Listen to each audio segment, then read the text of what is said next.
Some of your market research is done, so you've been listening to client calls, you've got your golden phrases written down, all of your testimonials have been analysed, and you've been listening really intently at conversations to see if you can extract any amazing phrases that people are saying to you. But now you're probably sitting there thinking, okay, great, I've done all this work, but what do I actually do with this information? Don't worry, we're going to go there. But first, if you haven't listened to the episode before this, which is all about market research that works for introverts, go and listen to that first, because that tells you how to actually do the market research. And this is going to be a natural follow-on, because collecting insights is only half the battle. The real magic happens when you turn all of that lovely, juicy data into content that's actually going to convert for you. And by convert, I mean get you more visible, get more people in your DM saying, oh my God, you're really speaking to me. Where do I sign up?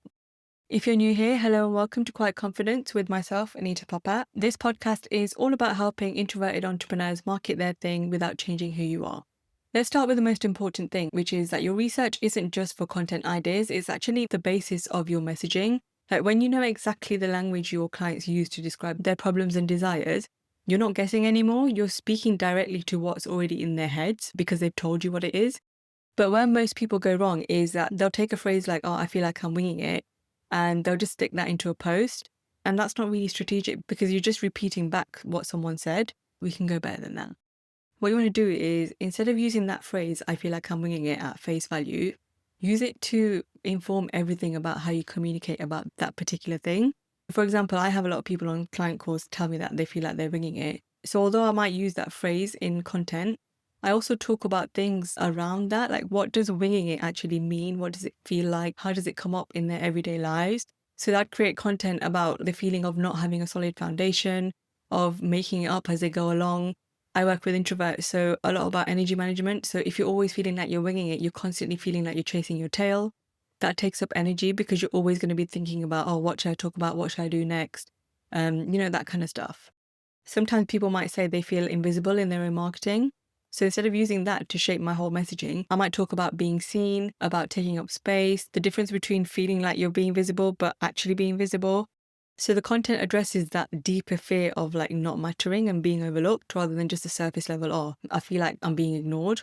And when you talk about things like that, it really gets into the head of your client and they start to feel understood. And when someone feels genuinely understood, you're naturally going to be like, oh my God, this person really gets me. I want to work with them. Right, so how do we use this juicy market research and turn it into strategic content? This is literally my favorite bit, and you probably can't hear the excitement in my voice, but my hands are shaking around. The first thing you need to do is look for patterns in your research. Are there similar themes that keep coming up? Is there particular emotions that people tell you that they're having before they start with you? And what feelings does the work that you do with them create towards the end? And are you talking about those feelings in your content? So for example, a lot of clients mentioned feeling overwhelmed, but overwhelm can come up differently for different people. Overwhelm in my sweet spot client is going to look different to how overwhelm looks in your sweet spot client's world. And that's the kind of differentiation we need to make. So when you talk about overwhelm, just dig deeper, like what kind of overwhelm? Is it decision fatigue? Do they just want someone to tell them what they do? Have they got too many options? Have they got not enough time?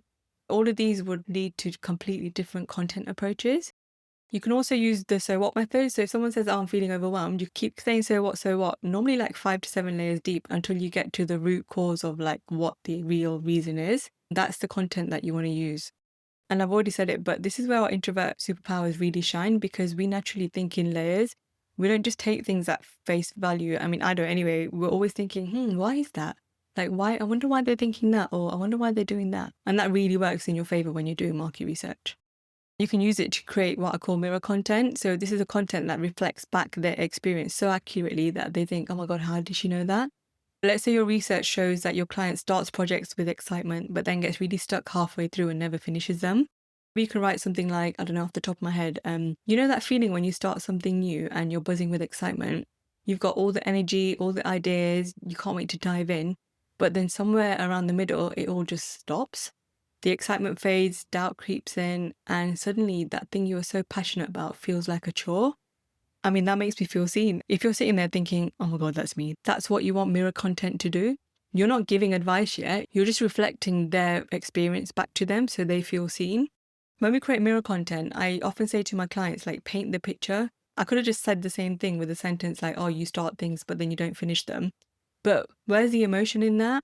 You lose the whole, oh, you're buzzing with excitement, you've got all the energy, all the ideas, but then something happens and it all stops.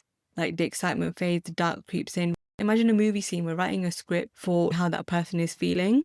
So I really want to encourage you to think of a word and paint a picture of how that word might look like in your sweet spot client's life. If you took a 2-second clip of an everyday thought in their mind at a moment in time.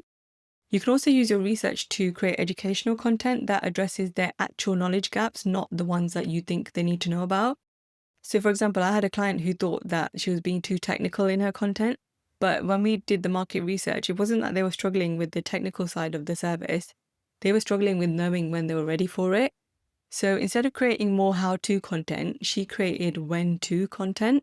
Things like 3 signs you're ready for her service, or why most people wait too long to do whatever related to her service. And this content performed so much better than her previous technical tutorials because it addressed what people were actually thinking.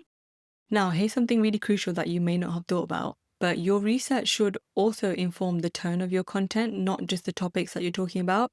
If your audience feels judged by other experts in your field, your tone should be really non-judgmental and safe. If they feel overwhelmed by loads of information, your content needs to be simple and clear, not overly comprehensive. Or if they feel like they're behind everyone else, you need to normalize their experience and show them that they're not alone. And this is where a lot of people miss the mark because they get the topic right, but the tone wrong, and it doesn't land properly. I feel like I've got this right because I get a lot of messages saying, oh, your content feels so calm and easy to understand. And that's across my podcast and my written posts. And that tells me I'm getting the tone just right for my kind of people. Let me make this really practical for you because I always like to make sure there's some takeaways for you. Here's 3 types of content that you can create directly from your research. The first one is problem-aware content. This speaks to the frustrations, challenges, and also the desires that your research uncovered.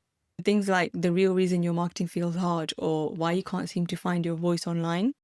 Second is solution-aware content. So this looks at the approaches that they've already tried that haven't worked. I could say something like why following all the visibility advice still leaves you feeling drained, or the missing piece in every marketing strategy that you've tried. And the third is outcome-focused content. This paints a picture of what life looks like when the problem is solved. So this is using the language that they actually use to describe what they want and their desires. When you create all of these different types of content, you bridge the gap between where they are and when they want to be. And this is strategic because you're not just addressing their current problem or showing them their end goal. You're helping them see the path between the two. So you're building your trust bridge. And remember, you don't have to use every insight you've got immediately. Your research gives you a content bank you can draw from over months and months, and this is an ongoing thing.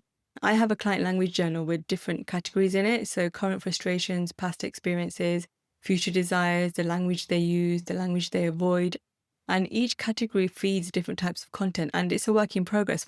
My ears are literally always pinging when I hear a phrase. I'm like, oh, I need to note that down because market research is literally everywhere. When I'm on client calls, when I'm on sales calls, if I'm scrolling through social media, if someone's made a comment, if I've seen someone else's content, when I'm having conversations, it's literally all around you. I know some of you might be thinking, okay, yeah, but what if I get this wrong? What if I misinterpret what they're actually saying? But like I always say, everything is an experiment.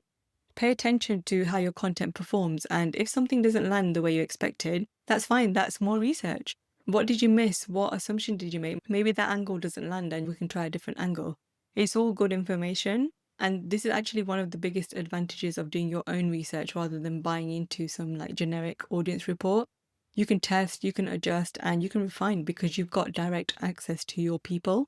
What happens when you start creating content based on real insights rather than guesses is that everything gets so much easier.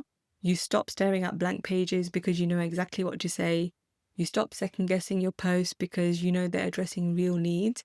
And you stop feeling like you're shouting into the void because you know your content's going to resonate at a much deeper level. And all of this starts to feel good because your audience starts engaging more, they feel genuinely understood, and they start sharing your content because it says what you've been thinking, but they couldn't quite articulate. And most importantly, they start inquiring about working with you because they trust that you really get what they're going through. Take one insight from your research. Maybe it's a phrase someone used or a pattern you've noticed or an emotion that keeps coming up, and create one piece of content that speaks directly to that insight. Don't keep it surface level. Show them that you understand not just what they're experiencing, but how it feels to experience it. Paint that moment in time with words. If you want one-to-one help with this, turning research into strategic content is a huge part of what we do inside my signature program, Silent Storm. I don't just help you find your message, I help you turn it into a content strategy that actually converts into clients. Because remember, your research is only as good as what you do with it. So we take those insights and turn them into content that makes sure people stop scrolling and think, finally, someone who gets it. So if you'd like to work with me one-to-one on that, I'll pop a link to Silent Storm in the show notes. I would love to hear from you. Keep using your quiet confidence to make that loud impact in the world, and I shall see you next time. Speak soon.